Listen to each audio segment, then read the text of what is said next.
Hey guys, welcome back to the WODdoc Project 365, episode 1547. Guys, you're following along on YouTube, jump on over to the WODdoc.com. Check out all the full-length videos that we house there. Today we're doing is talking about a way to reduce tightness, increase mobility with instruments. Now, instruments themselves have become so much more available to the public over the last couple of years. I'm going to show you this technique that we're going to do utilizing a rock blade Mohawk. This is the happened to be the version. This is their newest version out. We're going to use that along with some rock rub to go ahead and do this technique. I'm going to show you the technique on my forearm of down regulation. However, you can use it on any portion of your body or somebody else that you're working on.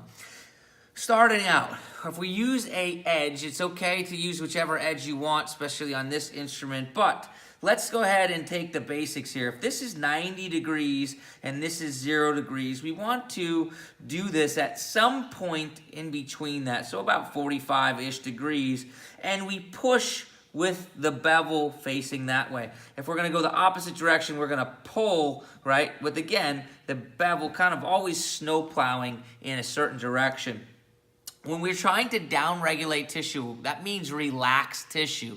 When we're trying to relax tissue, we're going to go slow and deep. So what I'm going to go through is I'm just going to scan for any areas that could be tight or tender, specifically in comparison to the other portions of it. So as I work through this, you're going to see some redness that's happening within my forearm, but I feel some tightness right here as I work through this, okay?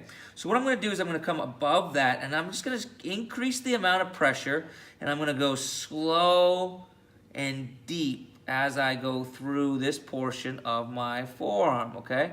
Come back, I go slow and deep. I'm going to change directions here, so you're going to watch the angle of the instrument also change, right? So the angle changed because now I'm pulling. Slow and deep. So how long would we have to do this for? Turns out we don't have to go that long at all, about 30 to 60 seconds, and then we can go ahead and move on to a different area. But after I do that, just that little bit, I want you to retest. If your forearms were tight, retest that forearm tightness, and I bet you're going to see a difference, okay? Just always make sure, if you're going to utilize an instrument, to do two things. Be careful that you're not creating a whole bunch of destruction, right? And always use a test and retest. In this case, we can look at something like forearm or wrist extension, forearm stretching as a before and after test. Questions, comments posted below. Otherwise, guys, we're here each and every day optimizing function to optimize performance.